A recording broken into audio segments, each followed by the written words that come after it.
الحمد لله رب العالمين.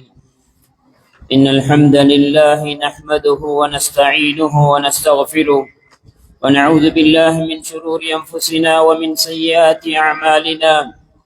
من يهده الله فلا مضل له ومن يضلله فلا هادي له. أشهد أن لا إله إلا الله وحده لا شريك له وأشهد أن محمدا عبده ورسوله. يا أيها الذين آمنوا اتقوا الله حق تقاته ولا تموتن إلا وأنتم مسلمون. يا أيها الناس اتقوا ربكم الذي خلقكم من نفس واحدة وخلق منها زوجها وبث منهما رجالا كثيرا ونساء واتقوا الله الذي تساءلون به والأرحام إن الله كان عليكم رقيبا. يا أيها الذين آمنوا اتقوا الله وقولوا قولا سديدا يصلح لكم أعمالكم ويغفر لكم ذنوبكم ومن يطع الله ورسوله فقد فاز فوزا عظيما. أما بعد فإن أصدق الحديث كتاب الله وخير الهدي هدي محمد صلى الله عليه وسلم وشر الأمور محدثاتها وكل محدثة بدعة وكل بدعة ضلالة وكل ضلالة في النار. சர்வ புகழும் புகழ்ச்சியும் என்னையும் உங்களையும் இன்னும் வானத்திலும் பூமியிலும் இன்னும் கோடிக்கணக்கான படைப்புகளை படைத்து அனைத்தையும் சீரான முறையில் சிறப்பான முறையில் பரிபாலித்துக் கொண்டிருக்கக்கூடிய ஏக வல்லவன் ரப்புல் ஆலமீன் அல்லாஹ் ஒருவனுக்கு மாத்திரமே உரித்தானது.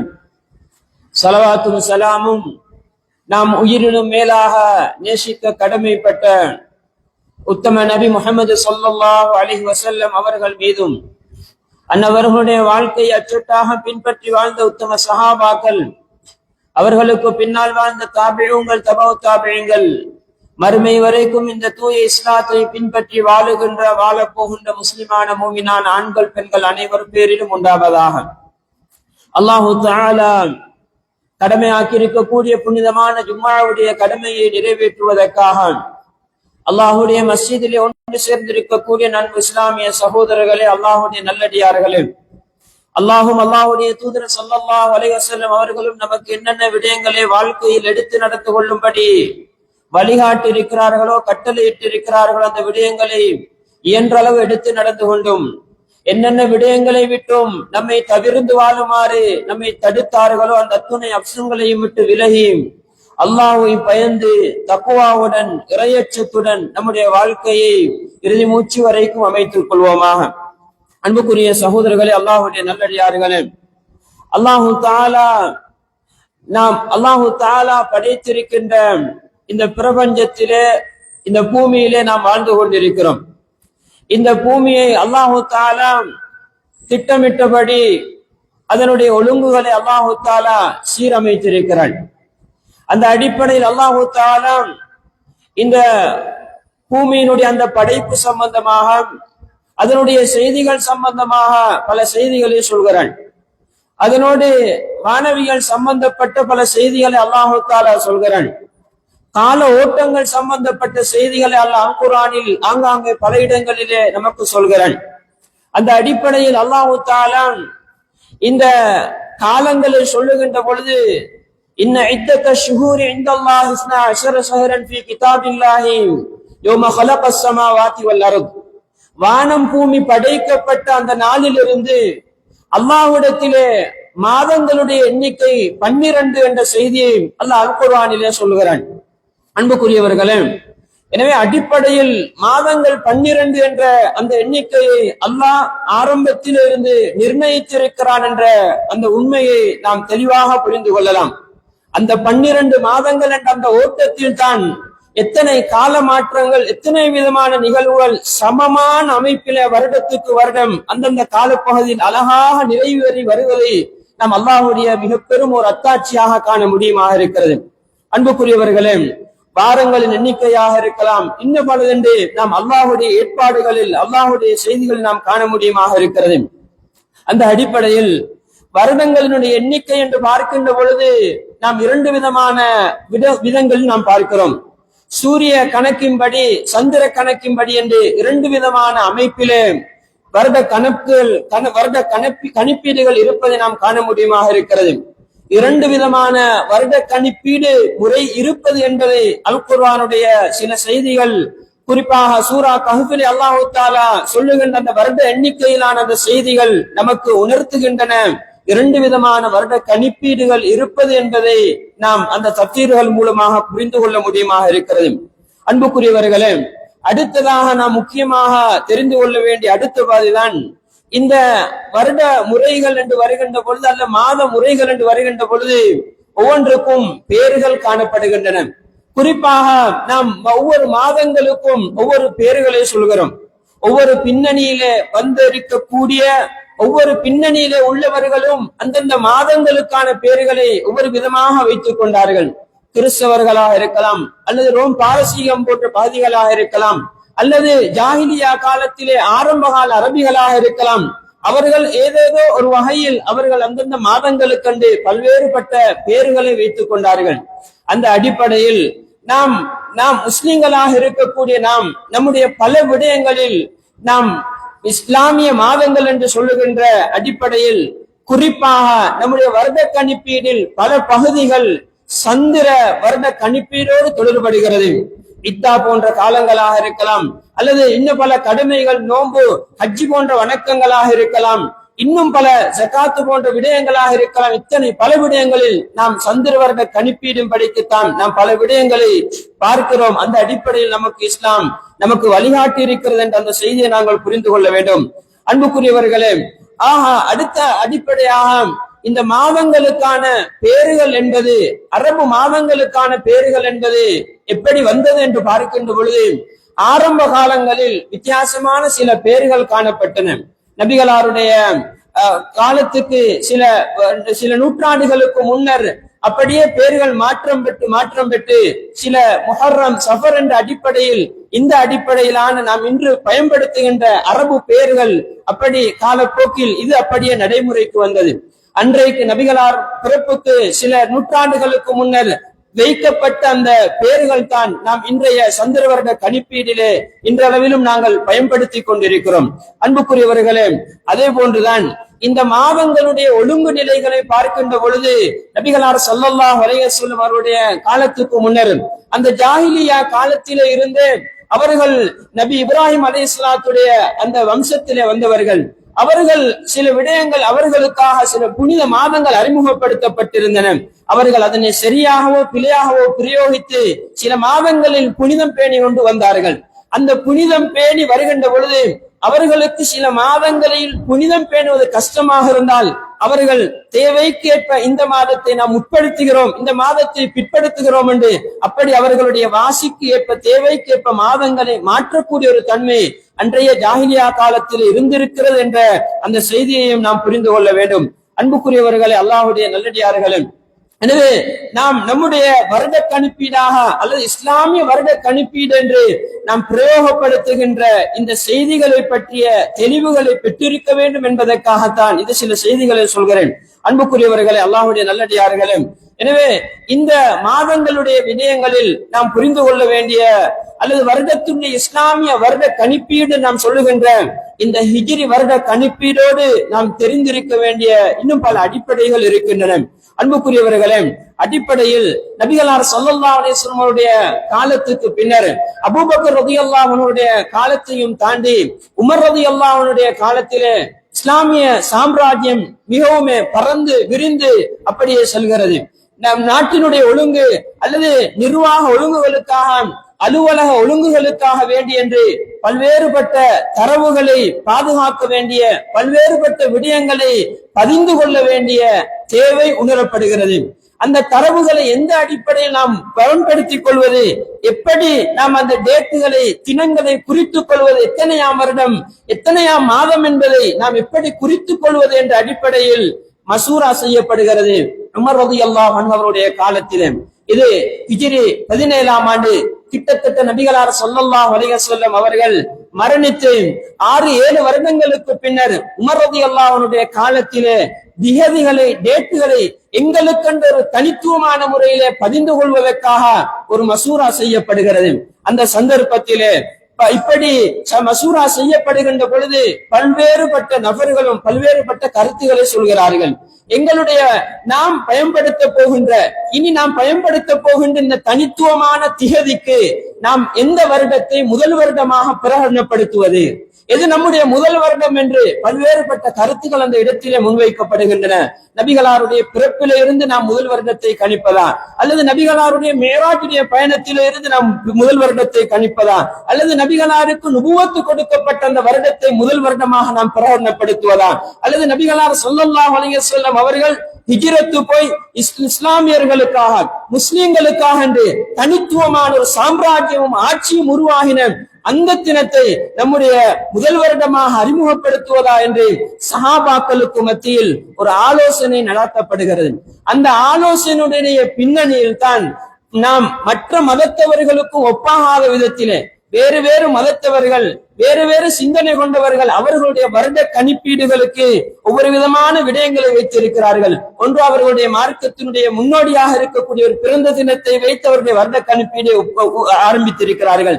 இப்படி பல்வேறுபட்ட அமைப்பிலும் மற்றவர்களுக்கும் ஒப்பாகாத விதத்திலே நாம் நமக்கென்று ஒரு தனித்துவமான ஆட்சி, நமக்கென்று ஒரு இஸ்லாமிய சாம்ராஜ்யம் உருவாக்கப்பட்ட அந்த வருடத்தை முதல் வருடமாக பிரகடனப்படுத்தலாம் என்ற அடிப்படையில் நபிகளார் ஸல்லல்லாஹு அலைஹி வஸல்லம் அவர்கள் மரணித்து கிட்டத்தட்ட 6-7 வருடங்களுக்கு பின்னர் செய்யப்பட்ட ஒரு மசூரா ஒன்றின் ஊடாகத்தான் ஹிஜ்ரி வருடம் என்பது முதல் வருடமாக அடையாளப்படுத்தப்படுகிறது. எனவே நபிகளார் ஸல்லல்லாஹு அலைஹி வஸல்லம் அவருடைய ஹிஜ்ரத் நடந்தது, ஹிஜ்ரத் எந்த வருடத்திலே நடைபெற்றதோ அந்த வருடத்தை முதல் வருடமாக கணக்கிட்டுத்தான் இனி அனைத்து விடயங்களிலும் திகதிகள் டேட்டுகள் இடப்படும் என்ற அடிப்படையில் அப்படி தீர்மானிக்கப்பட்டு உருவாக்கப்பட்ட வருடம் தான் ஹிஜ்ரி வருடம் என்ற அந்த அடிப்படையை நாங்கள் புரிந்து கொள்ள வேண்டும்.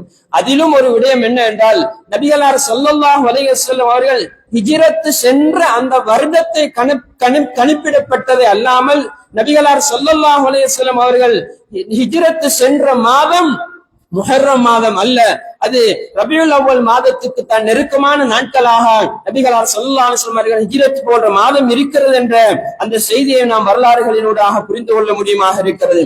அன்புக்குரியவர்களே, அல்லாஹ்வுடைய நல்லடியார்களே, எனவே வருடம் முதல் வருடம் இதுதான் நம்முடைய ஹிஜ்ரி வருடம் என்று உருவாக்கப்பட்டது. நாம் எந்த அடிப்படையில் ஏன் உருவாகினது என்பதை நாம் இந்த சந்தர்ப்பத்தில் நாம் புரிந்து கொண்டோம். அதனோடு சேர்த்து எப்படி முஹர்ரம் மாதம் முதல் மாதம் என்று அடையாளப்படுத்தப்பட்டது. நபிகளார் ஸல்லல்லாஹு அலைஹி வஸல்லம் அவர்கள் எங்கேயாவது ஹதீஸ்களில் முஹர்ரம் மாதம் முதலாவது மாதம் என்றோ அல்லது ரமலான் மாதம் 9வது மாதம் என்றோ துல்ஹிஜ்ஜா மாதம் 12வது மாதம் என்றோ என்று மாதங்கள் இது இத்தனையாவது மாதம் முஹர்ரம் தான் முதலாவது மாதம் என்று நபிகளார் ஸல்லல்லாஹு அலைஹி வஸல்லம் அவர்கள் மாதத்துக்கு அப்படி எண்ணிக்கையை வரையறுத்ததாக ஹதீஸ்களிலே நாம் எங்குமே காண முடியாது. ஆக நபிகளார் ஸல்லல்லாஹு அலைஹி வஸல்லம் மரணத்துக்கு பின்னர் நடைபெற்ற இந்த மசூராவிலே தான் முடிவாக்கப்படுகிறது. அன்றைக்கு மாதத்தை முதல் மாதமாக முஹர்ரம் மாதத்தை தொடர்ந்து அமைத்துக் கொள்வதாக. ஜாஹிலியா காலத்திலே இருந்து முஹர்ரம் மாதம், ஜாஹிலியா கால மக்களிடத்திலே இருந்து முஹர்ரம் மாதம் ஒரு முதல் மாதம் என்ற மாதிரிக்கு அது அப்படியே இருந்து வந்திருக்கிறது. ஏனென்றால் மக்கள் அன்றைக்கு ஜாஹிலியா காலத்திலும் ஹஜ் வணக்கத்தில் ஈடுபட்டார்கள். அவர்களுடைய ஹஜ் வணக்கங்கள் எல்லாம் முடித்துக் கொண்டு வீட்டுக்கு போய் திரும்பி புதிய ஒரு வாழ்க்கையை ஆரம்பிப்பது அந்த அடிப்படையிலே அவர்கள் முஹர்ரம் மாதத்தை ஒரு முதல் மாதம் என்ற மாதிரி ஒரு கருத்தில் அவர்கள் வாழ்ந்து கொண்டிருந்தார்கள். அதே அடிப்படையிலே தொடர்ந்து முஹர்ரம் மாதம் முதல் மாதமாக இருக்கும் என்ற அடிப்படையில் தான் இப்படி வந்தது என்ற செய்தியை நாம் வரலாற்று பின்னணிகளினூடாக புரிந்து கொள்ள முடியுமாக இருக்கிறது. எனவே அன்புக்குரியவர்களே, அல்லாஹ்வுடைய நல்லடியார்களே, இந்த செய்திகளை புரிந்து கொண்ட நாம் இஸ்லாமிய வருடம் என்று சொல்லப்படக்கூடியது அல்லது ஹிஜ்ரி வருடம் என்று சொல்லப்படக்கூடியதனுடைய பின்னணியில் நாம் இந்த தினத்தை வைத்தோம், இந்த வருடத்தை வைத்தோம் கொண்டாட்டங்கள் நடத்துவதற்கு வகையிலே நபிகளாருடைய செய்தியிலோ அல்லது நாம் அல்லாஹ்வுடைய அந்த குர்ஆன் வசனங்களிலோ ஏதாவது அடிப்படைகள் இருக்குமா என்று பார்த்தால் நிச்சயமாக காண முடியாது என்பதை இந்த வரலாறுகள் நமக்கு தெளிவாக சொல்லி தருகின்றன. எனவே அன்புக்குரியவர்களே, நபிகளார் ஸல்லல்லாஹு அலைஹி வஸல்லம் காலத்திலோ அல்லது அபூபக்கர் ரலியல்லாஹு அன்ஹுடைய காலத்தில் கூட இப்படி ஒரு வருட அமைப்பு திகதி முறை எங்களுக்கு தனித்துவமான இப்படியான ஒரு கலண்டர் முறை இருக்கவில்லை என்ற அந்த அடிப்படையை புரிந்து கொண்டோம் என்றிருந்தால், அன்புக்குரியவர்களே, நாம் இந்த தினத்தை வைத்துக் கொண்டு அல்லது இந்த வருடத்தை வைத்துக் கொண்டு கொண்டாட்டங்கள் நடத்துவதற்கோ அல்லது சிறப்புகள் சொல்லுவதற்கோ அல்லது வாழ்த்துகள் தெரிவிப்பதற்கோ நமக்கு மார்க்கத்தில் எந்த அடிப்படையுமே கிடையாது என்ற அந்த உண்மையை நாம் புரிந்து கொள்ள வேண்டும். அன்புக்குரியவர்களே, அதிலும் விசேடமா, அதிலும் குறிப்பாக உமர் ரலியல்லாஹு அன்ஹு அவர்கள் ஏதோ ஒரு சிறப்பு, ஏதோ ஒரு மார்க்கத்தில் ஒரு நூதனத்தை உருவாக்குவது போன்று இந்த ஹிஜ்ரி வருட கணிப்பீடை உருவாக்கவில்லை. சில நிர்வாக ஒழுங்குகளுக்காக, சில அலுவலக ஒழுங்குகளுக்காக, சில பதிவுகளுக்காக, சில ஒபிஷியல் விஷயங்களுக்காகத்தான் ஒரு டேட் முறை இருக்க வேண்டும் என்று உருவாக்கினார்களே அல்லாமல் மார்க்கம் என்ற அடிப்படையிலோ சிறப்பு என்ற அடிப்படையிலோ கருதி இது உருவாக்கப்படவில்லை என்ற அந்த அடிப்படையை நாம் புரிந்து கொள்ள வேண்டும். நாம் இன்றைக்கு பார்க்கிறோம், முஹர்ரமுடைய முதல் தினம் வந்துவிட்டால் எப்படி மாறி இருக்கிறது என்று இருந்தால், இன்றைய சமூக வலைத்தளங்கள் எல்லாம் அப்படி பரந்த பாவனைக்கு வந்திருக்கின்ற இந்த கால சூழலிலே நாம் முதல் தினத்திலே நிறைய பேர் வாழ்த்துகள் அனுப்புகிறார்கள். ஏதோ ஒரு சிறப்பான நாள், வாழ்த்து சொல்ல வேண்டிய நாள், நாம் மக்களை வாழ்த்தி பாராட்ட வேண்டிய நாள் என்பதை போன்றும் இதற்கும் மார்க்கத்துக்கும் சம்பந்தம் இருப்பதை போன்றும் ஒரு மனோநிலை இப்பொழுது கொஞ்சம் கொஞ்சமாக வளர்ந்து கொண்டு வந்து கொண்டிருக்கிறது. நம்முடைய கொள்கை சார்ந்தவர்கள் கூட இதிலே கவனஈனமாக அடிப்படைகளை தெரியாமல் இதோ ஒரு சிறப்புக்குரிய புனிதமான ஒரு நாள் போன்று அப்படி சொல்லுகின்ற அல்லது நினைத்துக் கொள்கின்ற ஒரு நிலை வந்துவிடுமோ என்ற ஒரு அச்ச நிலை இருக்கிறது. இதற்கு அப்பால் என்ன நடந்து இருக்கிறது என்றிருந்தால், இன்றைக்கு அரசு பல நாடுகளில் அல்லது சில சர்வதேச அமைப்புகளில் அல்லது குறிப்பா எங்களுடைய இலங்கை நாட்டில் கூட பாடசாலைகள் அல்லது சில நிறுவனங்கள் கூட இதனை ஒரு கொண்டாட்ட தினமாக வைத்து கொண்டாட்ட நிகழ்வுகளை நடத்தி இப்படி பல்வேறுபட்ட செய்திகளை நாம் செய்வதை பார்க்கிறோம். இதற்கு மார்க்கத்தில் ஏதாவது புனிதம் இருக்கிறது அல்லது நன்மை இருக்கிறது என்று கருதி செய்யப்படுமாக இருந்தால் நமக்கு பாவத்தை தான் கொண்டு தரும் என்பதில் நாம் தெளிவாக இருக்க வேண்டும்.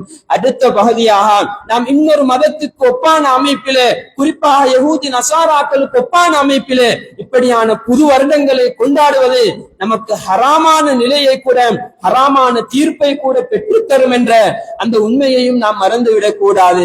இந்த வருட கணிப்பீடில் நமக்கு ஒரு தரவுதான் இருக்கிறது, நமக்கு ஒரு வரலாறைத்தான் நாம் சொல்லிக் கொள்ளலாம். நம்முடைய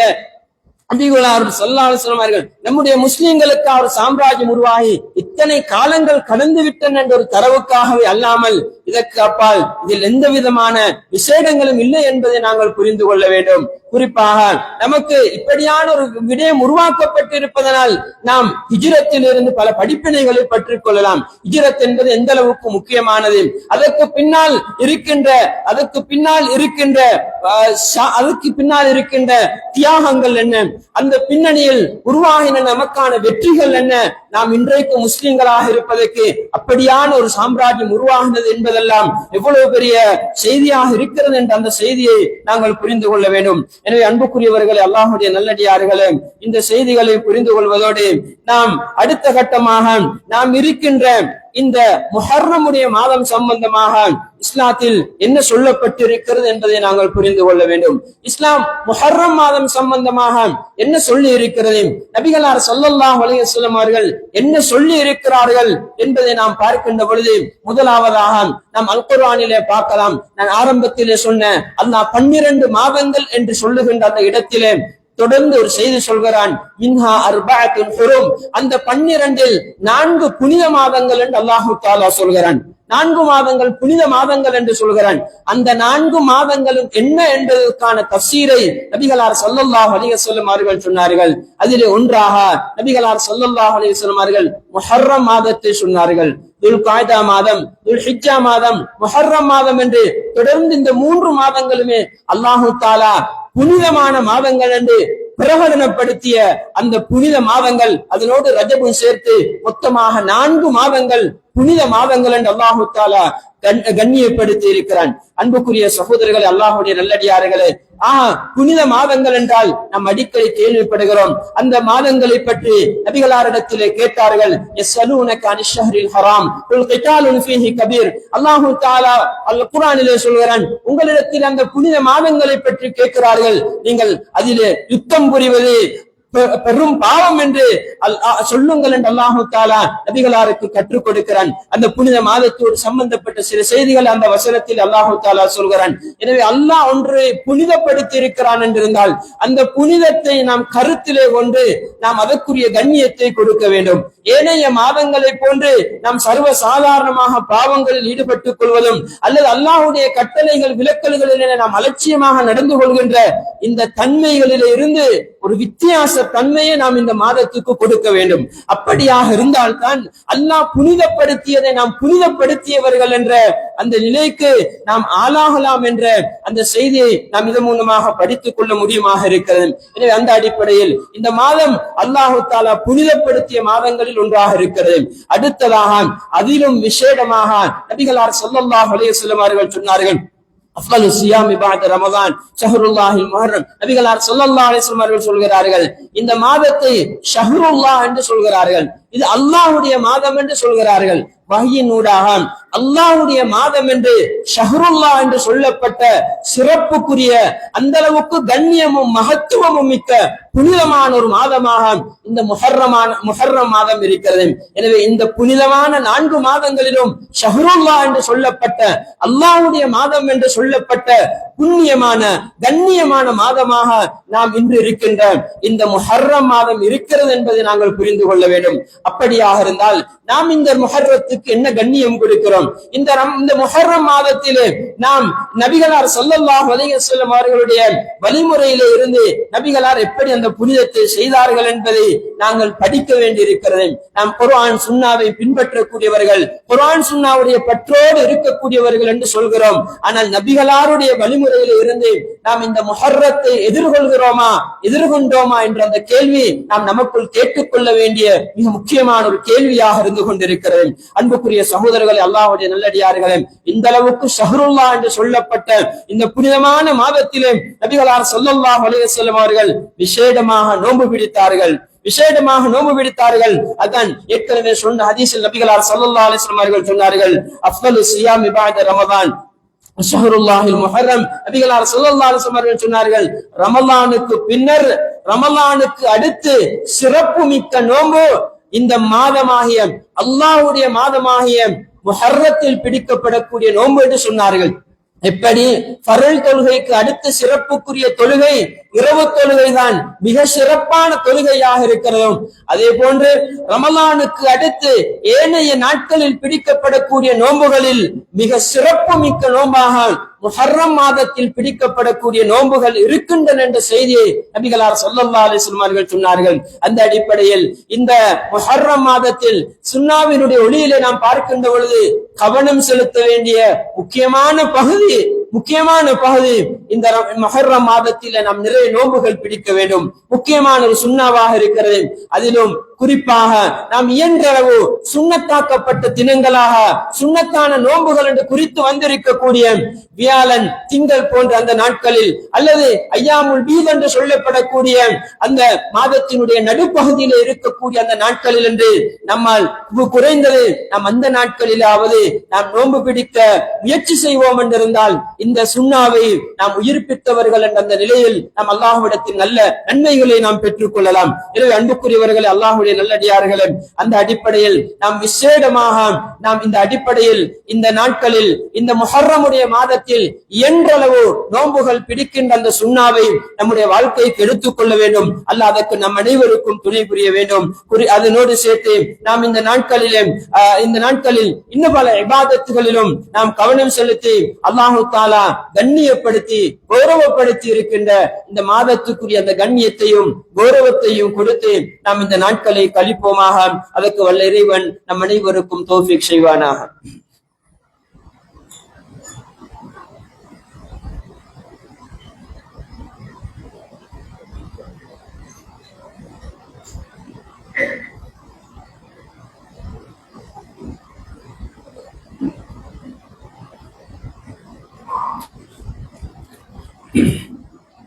அல்ஹம்துலில்லாஹி ரப்பில் ஆலமீன் வஸ்ஸலாத்து வஸ்ஸலாமு அலா ரசூலில்லாஹ் வ அலா ஆலிஹி வ ஸஹ்பிஹி அஜ்மஈன். அன்புக்குரிய சகோதரர்களே, அல்லாஹ்வுடைய நல்லடியார்களே, அடுத்ததாக இந்த ரமலானுடைய இந்த முஹர்ரமுடைய மாதத்திலே நாம் முக்கியமாக இந்த முஹர்ரம் மாதத்திலே முக்கியமாக நாம் கவனம் செலுத்த வேண்டிய இன்னொரு மிக முக்கியமான வணக்கம் தான் ஆஷூராவுடைய நோன்பாக இருந்து கொண்டிருக்கிறது. நபிகளார் ஸல்லல்லாஹு அலைஹி வஸல்லம் அவர்கள் ஜாஹிலியா காலத்தில் மக்காவில் இருக்கின்ற அந்த காலத்தில் குறைஷிகள் இந்த நோன்பை பிடிக்கக்கூடியவர்களாக இருந்திருக்கிறார்கள். நபிகளார் ஸல்லல்லாஹு அலைஹி வஸல்லம் அவர்களுடைய நடைமுறையிலும் நபிகளார் மக்காவில் இருக்கின்ற பொழுது இந்த நோன்பை பிடித்ததற்கான சில சான்றுகள் இருக்கின்றன. அதே போன்று ஆரம்பத்தில் கடமையாக்கப்பட்ட நோன்பாக இந்த ஆஷூராவுடைய நோன்பாக இருந்து கொண்டிருக்கிறது. முஹர்ரம் மாதத்தினுடைய 10வது நாளாக இருக்கின்ற இந்த ஆஷூராவுடைய நாளாக இருக்கின்ற இந்த நாளில் நோன்பு பிடிப்பது என்பதுதான் ஆரம்பத்தில் மார்க்கமாக்கப்பட்டிருந்தது, அதுதான் கடமையாக்கப்பட்டிருந்தது. எப்பொழுது இந்த ரமலானுடைய நோன்பு கடமையாக்கப்பட்டதோ, ஹிஜ்ரி 2ஆம் ஆண்டு இந்த ரமலானுடைய நோன்பு கடமையாக்கப்பட்டதோடு சேர்த்து இந்த ஆஷூராவுடைய தினத்திலே நோன்பு பிடிப்பது என்பது அது சுன்னத்தாக்கப்பட்ட விரும்பத்தக்க ஒரு காரியமாக மாற்றப்பட்டது என்பதை நாம் புரிந்து கொள்ளலாம். நபிகளார் ஸல்லல்லாஹு அலைஹி வஸல்லம் அவர்கள் மக்காவில் இருக்கின்ற பொழுது மக்கள் நோன்பு பிடிக்கக்கூடியவர்களாக இருந்தார்கள் என்ற செய்தியையும், ஆரம்ப காலங்களில் மக்கள் தம்முடைய பிள்ளைகளை நோன்பு பழக்குவதற்காக வேண்டி சிறுவர்களை பராக்காக்கி நோன்பு பிடிக்க வைத்தார்கள் என்ற அந்த செய்திகளை எல்லாம் நாம் கேள்விப்பட்டிருக்கிறோம். அதுவெல்லாம் ஆரம்பத்தில் இந்த நாட்களில் இந்த ஆஷூராவுடைய தினங்களில் நடைபெற்றது என்பதை நாம் ஹதீஸ்களில் காண முடியுமாக இருக்கிறது. இப்படி இருக்க நபிகளார் ஸல்லல்லாஹு அலைஹி வஸல்லம் அவர்கள் மதீனாவுக்கு ஹிஜ்ரத் வந்ததற்கு பின்னர் அங்கே யூதர்களை அவதானிக்கிறார்கள். அவர்களும் இந்த நாளில் நோன்பு பிடிக்கிறார்கள். இந்த ஆஷூராவுடைய தினத்திலே நோன்பு பிடிக்கிறார்கள். அந்த யூதர்களிடத்தில் நபிகளார் கேட்கிறார்கள், எதற்காக அவர்கள் நோன்பு பிடிக்கிறார்கள் என்று நபிகளார் ஸல்லல்லாஹு அலைஹி வஸல்லம் அவர்கள் காரணத்தை கேட்கிறார்கள். அவர்கள் சொன்ன காரணம் என்ன என்றால், இந்த நாளில் தான், இந்த முஹர்ரம் மாதத்தினுடைய 10வது நாளில் தான் மூசா அலைஹிஸ்ஸலாம் இந்த பனு இஸ்ரவேலர் சமூகம் அவர்களுடைய எதிரிகளிடம் இருந்து பாதுகாக்கப்பட்டார்கள். ஃபிரௌன் மூழ்கடிக்கப்பட்டு அல்லாஹ் தஆலா அவர்களுக்கு, அந்த பனு இஸ்ரவேலர்களுக்கு, அந்த மூசா அலைஹிஸ்ஸலாத்துடைய கூட்டத்துக்கு வெற்றியை கொடுத்த, அவர்களை பாதுகாத்த முக்கியமான தினமாக இருக்கிறது. அல்லாஹ்வுக்கு நன்றியாக நோன்பு பிடிக்கிறோம் என்ற செய்தியை சொன்னார்கள். நபிகளார் ஸல்லல்லாஹு அலைஹி வஸல்லம் அவர்கள் அப்பொழுது சொன்னார்கள், வஅன அஹப்பு பிமூசா மின்கும், உங்களை விட மூசாவுடைய விடயத்தில் நாம் மிக தகுதியுடையவன், நாங்கள் மிக தகுதியுடையவர்கள் என்ற செய்தியை நபிகளார் ஸல்லல்லாஹு அலைஹி வஸல்லம் அவர்கள் சொன்னார்கள். உண்மையாக மார்க்கம் என்பது, இந்த நபிமார்கள் என்பது அனைவரும் அல்லாஹ்வுடைய நபிமார்கள், எல்லோரும் அல்லாஹ்வினால் அனுப்பப்பட்டவர்கள். அல்லாஹ்வுடைய தூதர்மார்களுடைய விடயத்தில் நியாயமான அமைப்பில் சரியான முறையில் நடக்கக்கூடியவர்கள் நாங்கள் தான். எனவே உங்களை விட இந்த மூசா அலைஹிஸ்ஸலாத்துடைய விடயத்திலே அப்படி ஒரு விடயத்தை செய்வதற்கு மிக தகுதியுடையவர்கள் நாங்கள் தான் என்ற செய்தி நபிகளார் ஸல்லல்லாஹு அலைஹி வஸல்லம் அவர்கள் சொன்னார்கள். நபிகளார் ஸல்லல்லாஹு அலைஹி வஸல்லம் அவர்கள் மதீனாவில் இருக்கின்ற பொழுதும் அந்த தினத்திலே நோன்பு பிடித்தார்கள். மக்களையும் நோன்பு பிடிக்குமாறு ஏவினார்கள், கட்டளையிட்டார்கள் என்ற அந்த செய்தியையும் நாம் ஹதீஸ்களிலே காண முடியுமாக இருக்கிறது. எனவே அன்புக்குரிய சகோதரர்கள், அல்லாஹ்வுடைய நல்லடியார்களே, எனவே இந்த நாளில், இந்த ஆஷூராவுடைய தினத்திலே இந்த நோன்பை பிடிப்பதற்கு நாம் முயற்சி செய்ய வேண்டும். முக்கியமான ஒரு சுன்னாவாக இருக்கிறது. அதிலும் குறிப்பாக நபிகளார் ஸல்லல்லாஹு அலைஹி வஸல்லம் அவர்கள் ஆரம்ப காலத்தில் மதீனாவிலே இருக்கின்ற பொழுது அங்கு வேதக்காரர்கள் இருந்தார்கள். அந்த வேதக்காரர்களோடு பலவிதங்களிலும் ஒத்த அமைப்பிலே தான் இருந்தார்கள். அவர்களோடு பல விடயங்களில் ஒத்து போனார்கள். ஆனால் பின்னால் நபிகளார் ஸல்லல்லாஹு அலைஹி வஸல்லம் அவர்கள் சில விடயங்களுடைய பின்னணியிலே வஹியின் அடிப்படை நபிகளார் ஸல்லல்லாஹு அலைஹி வஸல்லம் அவர்கள், இந்த யூதர்களுக்கு மாற்றம் செய்யுங்கள், கிறிஸ்தவர்களுக்கு மாற்றம் செய்யுங்கள், அவர்களுக்கு ஒப்பாகாதீர்கள் என்று நபிகளார் எல்லா விடயங்களிலும் மாற்றம் செய்வதற்கு கற்றுக் கொடுத்தார்கள். தலைமுடி வாருவதில் இருந்து பல விடயங்களில் சொன்னார்கள். நபிகளார் சுஃபுகளோடு, அப்படி மேசுகளோடு, பாதணிகளோடு தொழுகையில ஈடுபடுவதில் கூட நபிகளார் ஸல்லல்லாஹு சொன்னார்கள். அவர்கள் அப்படி தொழமாட்டார்கள், நீங்கள் அவற்றை அணிந்து கொண்டு தொழுங்கள், அதிலும் மாற்றம் செய்யுங்கள் என்றார்கள். தாடியில் மாற்றம் செய்யுங்கள் என்றார்கள், மீசையில் மாற்றம் செய்யுங்கள் என்று சொன்னார்கள். இப்படி வணக்க வழிபாடுகளையும் தாண்டி அன்றாட நம்முடைய சமூக நம்முடைய பழக்க வழக்கங்களில் கூட யகூதிகளுக்கு யூதர்களுக்கு ஒப்பாகாதீர்கள், அவர்களுக்கு மாற்றமான முறையிலேயே செய்யுங்கள் என்பதை நபிகளார் மிக கடுமையாகவே வலியுறுத்தி வந்தார்கள். அந்த அடிப்படையில் நபிகளார் ஸல்லல்லாஹு அலைஹி வஸல்லம் அவர்கள் இந்த நோம்புடைய விடயத்திலும் ஒரு செய்தி சொன்னார்கள். நீங்கள் யூதர்களுக்கு மாற்றம் பண்ணுங்கள், நான் அடுத்த வருடம் இருப்பேன் என்றிருந்தால் நான் 9வது தினத்தையும் பிடிப்பேன் நபிகளார் ஸல்லல்லாஹு அலைஹி வஸல்லம் அவர்கள் சொன்னார்கள். எனவே நாம் யூதர்களுக்கு மாற்றம் செய்யும் விதத்திலே நாம் எந்த விடயத்திலும் யூதர்களுக்கு கிறிஸ்தவர்களுக்கு ஒப்பாக கூடியவர்கள் இல்லை என்பதை நமக்கு உணர்வு பூர்வமாக படித்து தருகின்ற, நாம் உணர்வு பூர்வமாக அந்த நிலைப்பாட்டிலே வாழ வேண்டும் என்ற அந்த செய்தியை கற்றுத்தருகின்ற முக்கியமான நோம்பாகத்தான் இந்த தாசுஆவுடைய நோன்பு காணப்படுகிறது. தாசுஆவுடைய நோன்பு காணப்படுகிறது. எனவே யகூதிகளை பொறுத்தவரையில் அவர்கள் அந்த 10வது தினத்தில் மட்டும்தான் நோன்பு பிடிப்பார்கள். நாங்கள் இன்னொரு நாளை சேர்த்து நபிகளார் சொன்னார்கள், அந்த 9வது நாள் நாம் பிடிப்பேன் நபிகளார் ஸல்லல்லாஹு அலைஹி வஸல்லம் அவர்கள் சொன்னார்கள். எனவே அவர்களுக்கு மாற்றமான அமைப்பில் நாம் 2 நாட்கள் நோன்பு பிடித்தல் என்ற அந்த செய்தியை நமக்கு இஸ்லாம் மார்க்கமாக்கி இருக்கிறது என்பதையும் நாம் மறந்துவிடக் கூடாது. அடுத்ததாக அன்புக்குரியவர்களே, அல்லாஹ்வுடைய நல்லடியார்களே, இந்த அடிப்படையில் நாம் 2 நாட்கள் நோன்பு பிடிப்பதற்கு முயற்சி பண்ண வேண்டும். இந்த நாளில் நோன்பு பிடிப்பதனால் என்ன சிறப்பு இருக்கிறது என்று கேட்டால் நபிகளார் ஸல்லல்லாஹு அலைஹி வஸல்லம் அவர்கள் சொன்னார்கள், சென்ற வருடத்தினுடைய நபிகளார் ஸல்லல்லாஹு அலைஹி வஸல்லம் அவர்கள் சொன்னார்கள், ஒரு வருடத்தினுடைய பாவம் மன்னிக்கப்படும் என்பதை நாம் அல்லாஹ்விடத்தில் ஆதரவு வைக்கிறேன் என்று நபிகளார் ஸல்லல்லாஹு அலைஹி வஸல்லம் அவர்கள் சொன்னார்கள். எனவே நம்முடைய ஒரு வருடத்தினுடைய பாவம் அரஃபாவுடைய நோம்பிலே நாம் பார்க்கிறோம். அரஃபாவுடைய நோம்பிலே 2 வருடங்களுடைய பாவங்களுக்கு அது குற்ற பரிகாரமாக அமையும் சிறப்பை நபிகளார் ஸல்லல்லாஹு அலைஹி வஸல்லம் அவர்கள் சொன்னார்கள். எனவே 2 வருடங்களில் நம்மை அறியாமல் நடக்கின்ற சின்ன சின்ன பாவங்கள் எல்லாம் அப்படியே அந்த பாவங்களுக்கு குற்ற பரிகாரம் தான் அந்த அரஃபாவுடைய நோம்புக்கு அல்லாஹ் வைத்திருக்கின்ற சிறப்பாக இருக்கிறது. அதே போன்று இந்த முஹர்ரம் மாதத்தினுடைய 10வது தினத்திலே பிடிக்கப்படுகின்ற இந்த ஆசூராவுடைய நோம்புக்கு நபிகளார் ஸல்லல்லாஹு அலைஹி வஸல்லம் அவர்கள் ஒரு வருடத்தினுடைய பாவங்கள் மன்னிக்கப்படுகின்ற அந்த சிறப்பை சொல்லி இருக்கிறார்கள் என்றிருந்தால் இந்த முக்கியமான சிறப்பை நம்முடைய பாவங்கள் மன்னிக்கப்பட்டு போவதற்கான ஒரு முக்கியமான வாய்ப்பை பெற்றுத் தருகின்ற இந்த நோன்பை நாம் தவறவிடாமல் பிடிப்பதற்கு கட்டாயம் முயற்சி பண்ண வேண்டும். அடுத்ததாக அன்புக்குரிய சகோதரர்களே, அல்லாஹ்வுடைய நல்லடியார்களே, இந்த முஹர்ரம் மாதத்தினுடைய 10வது நாள் உண்மையில் சந்தோஷமான ஒரு நாள். ஒரு வகையில் மூசா அலைஹிஸ்ஸலாம் அவர்கள் பாதுகாக்கப்பட்ட புண்ணியமான ஒரு நாள். இந்த நாள் சமூகத்தில் இன்றைய உலகத்தில் எப்படி அல்லது நம்முடைய நாட்டில் கூட சில பகுதிகளில் எப்படி இருக்கிறது என்றிருந்தால், ஒரு சாரார் இதனை துக்க தினமாகவும் இன்னொரு சாரார் அவர்களுக்கு மாற்றமான அமைப்பிலே இது சந்தோஷத்துக்குரிய நாளாகவும் கடத்துகின்ற அந்த செய்தியை நாம் காண முடியுமாக இருக்கிறது.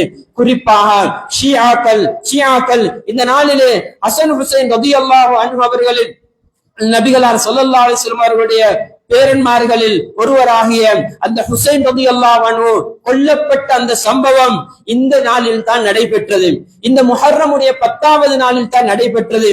எனவே இந்த நாளை வைத்து துக்கமான நாளாக வைத்துக் கொண்டு இதிலே மார்க்கத்திலே இல்லாத இஸ்லாத்துக்கும் முஸ்லிம்களுக்கும் தலைகுனிவை ஏற்படுத்தி தருகின்ற அளவுக்கு எத்தனையோ விடயங்களை இந்த நாட்களிலே அவர்கள் செய்து கொண்டிருக்கிறார்கள். அதனை மார்க்கமாக கருதி அதை புனிதமாக கருதி எத்தனையோ பாவமான காரியங்கள் மார்க்கத்தில் எந்த அடிப்படைகளும் இல்லாத அடிப்படையிலே அவர்கள் இதனை துக்க நாளாக பிரகடனப்படுத்தி அப்படி அவர்கள் செயல்பட்டுக் கொண்டிருக்கிறார்கள். அதே போன்று சில சூஃபியாக்கள் அல்லது சில வழிகட்ட பிரிவுகளை சார்ந்தவர்கள் இந்த நாளை ஒரு சந்தோஷமான நாள் என்ற அடிப்படையிலே இன்னும் மார்க்கத்திலே இல்லாத பல செய்திகளை செய்வதை நாம் காண முடியுமாக இருக்கிறது. இந்த நாட்களில் என்று விசேடமாக யாசீன்கள் ஓதுவதையும் அதே போன்று ஹசன் ஹுசைன் மௌலிதுகள் ஓதி அதுபடி கந்திரிகள் வழங்குவது என்று அல்லது பெண்களிடத்தில் ஆசரா கத்தம் என்று இப்படியான சில விடயங்கள் இன்றைக்கு இந்த நாளிலே முஹர்ரமுடைய 10வது நாளிலே அரங்கேறுவதை நாம் சமூகத்திலே காண முடியுமாக இருக்கிறது. இவைகள் எந்த ஒன்றுக்கும் மார்க்கத்தில் அடிப்படை கிடையாது. மார்க்கத்தில் ஹதீஸில் என்ன அடிப்படையில் இந்த மாதம் சொல்லப்பட்டிருக்கிறதோ, இந்த நாட்கள் சொல்லப்பட்டிருக்கிறதோ, அந்த அடிப்படையில் நாம் இந்த நாட்களை அமைத்துக் கொள்வோமாக. அல்லாஹு தஆலா நாம் செய்யக்கூடிய நல்ல கர்மங்களை ஏற்றுக்கொண்டு எங்களுக்கு மேலான ஜன்னத்துல் ஃபிர்தௌஸை தருவானாக. நம்முடைய பாவங்கள், நம் பெற்றோர்கள், நம் உஸ்தாதுமார்கள், ஏனைய முஸ்லிம்கள் அனைவருடைய பாவங்களையும் மன்னித்து மேலான உயர்தரமான அந்த ஜன்னத்துல் ஃபிர்தௌஸிலே அல்லாஹ் நம் அனைவரையும் ஒன்று சேர பாக்கியம் அருள்வானாக. அதுக்கு அல்லாஹ் தௌஃபீக் செய்வானாக.